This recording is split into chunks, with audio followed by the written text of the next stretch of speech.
Item E is a course description book. 2014-2015 course description book is submitted for board approval. Mr. Hounsden will comment on changes to the book. Copy of the book is available in Mrs. McWhorter's office for viewing during the regular business hours. So it's that time of year where we start looking ahead to next fall already, and kids starting new classes.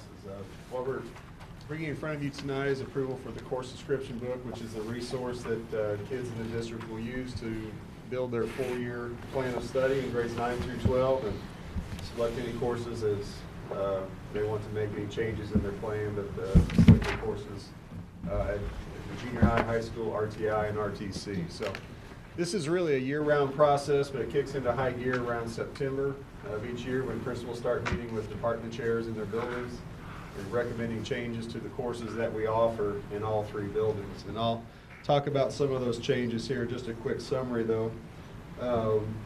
Altogether, we offer just at 230 different courses at the junior high, high school, RTI, and RTC, with 40 of them being some type of advanced placement or dual credit course. And I've listed those on the page 38 in your packet. I also have it up on the screen here. That's just informational purposes. We're not going to make any changes to that, but I wanted to break those out separately so you can get an idea of some of the variety that we offer. What I want to talk with you tonight about are some of the proposed changes that we have.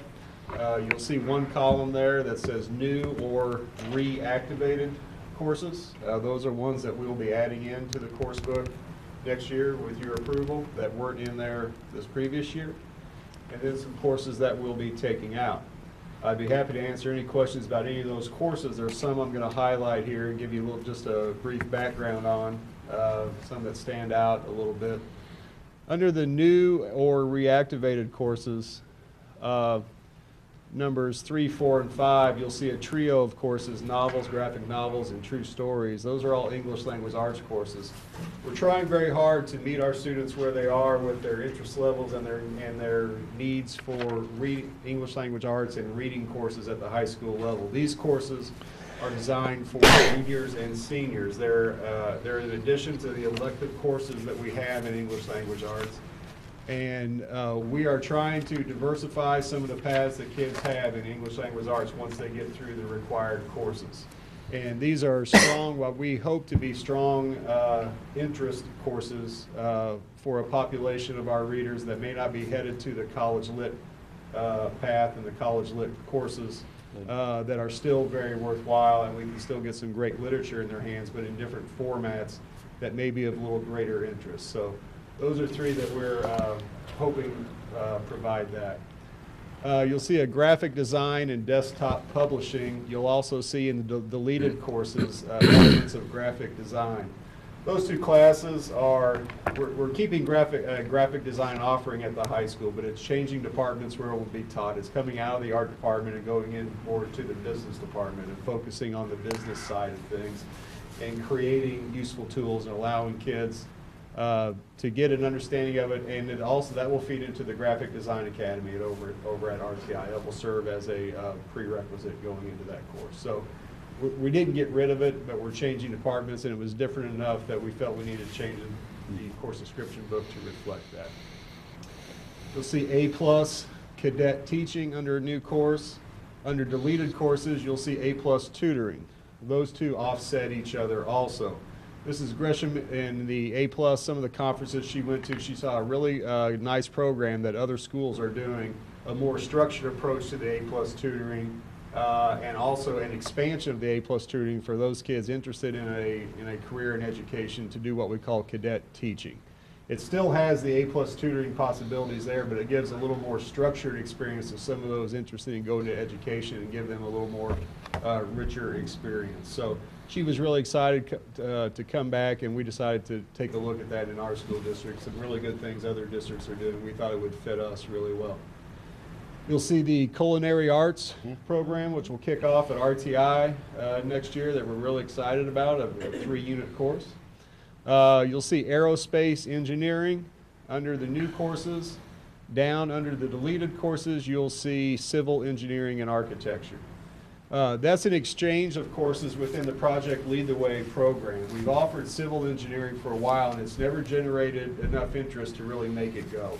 We're hoping that the aerospace engineering will fit that bill. We really want to grow that Project Lead the Way course, and so we're trying to offer courses above those introductory courses that kids will follow that path.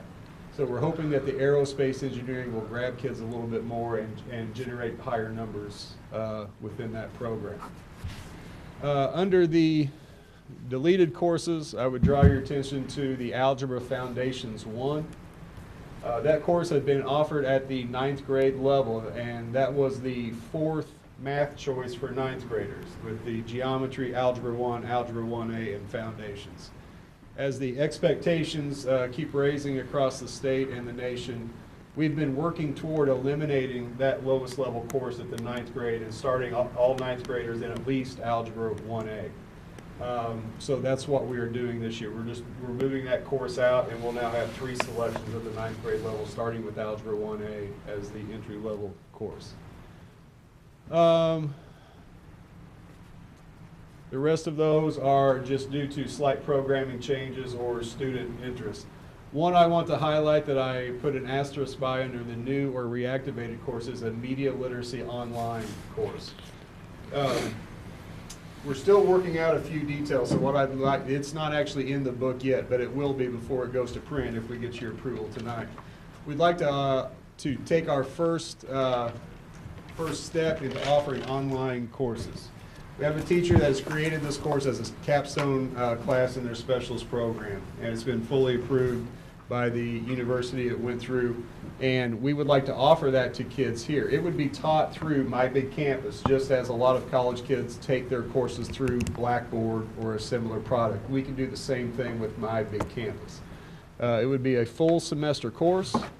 It would come with all the objectives and assessments that typically come with an online course. We have talked with the Department of Education. We can include that in our course offerings and also count attendance in that course through a correspondence course attendance statute. So there are, as we've gone through this, we found lots of details that as we're learning that we are working through. One of the reasons we'd like to offer this is, one, we think it may give kids the chance to earn an English language arts credit whose schedules may be tied up with things like band, choir, or other things that they don't want to come out of. They would take this course outside the school day. They would receive half a credit. We also think this would be a great learning experience for us as a school district, possibly expanding these type of offerings. And we need to start somewhere, and this is a really good course, we think, to start with. I can't tell you how much interest we'll have if we'll have 1 kid sign up or 30 kids sign up. I'm interested to see.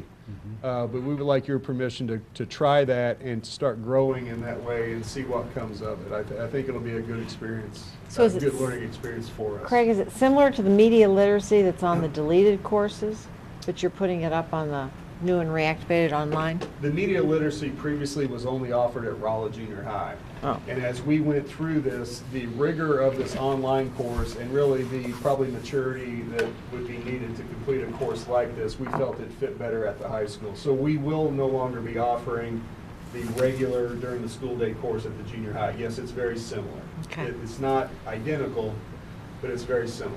Yeah. So we've pulled it out of the junior high offering, and it will only be available to high school. So would it be something kids could take during the summer? I think all the Have options. a credit? Yeah, I think so. Okay, good. So it'll be a semester course, so we would like to offer it each semester. It all depends on kids signing up. Now, some of the flexibility with this is that we're probably not quite as bound to have large numbers to make it go as we are during the school day when we're paying a teacher for that period. We're working, Mrs. Gorman and I worked today on kind of a stipend structure for how we would compensate teachers teaching this course. So there is a lot of work to it. Keeping everyone on pace and grading the things that come in and giving feedback. So it's a time-intensive exercise for the teacher, so we're working on stipend structure. That's one of the things holding up fully putting in there is make sure we have all those details worked out before we go ahead. What university, you said it was approved by the university that she I did? think it was University of Missouri. I'm almost certain that's what it was through. So, It's only gonna be open to our students. yes, it's only open to our students at this point. Dr. Pritchett and I talked just this past week about talking with other school districts about their needs. And I think we're going to work with Mr. Duncan through our RTI-RTC consortium this spring to start that so that we can kind of take next year as a preparation year and really look at trying to do something the following school year and roll something out. But we'd like to get started with something like this and get over those learning experiences now. So. Okay? So with your approval, this would go into production, mass production on a paper basis, but also posted online. And students will start with this pretty quick when we get back from break. And the schools have done a nice job of trying to increase the abilities for parents to learn about possibilities for their kids through scheduling fairs and nights where parents come in and teachers from each department are there to answer questions and sell their programs a little bit. So that will all kick up as soon as we get back. But tonight we're asking you to approve these changes, and with that we will start getting these ready to go and get in the kids' hands. Video production still be at the junior high for ninth graders and at the high school? Yes, it'll be offered in both places, yes. The dual credit RTI courses, dual credit courses, those, there's no changes in those, just like the AP? No, Is that correct? No, there were no changes to those this year. Okay. I'll make a motion, we approve the changes to the course description book Okay. as presented. I'll second that. Okay, if there's no further discussion, all those in favor say aye. Aye. Opposed? All right, thank you.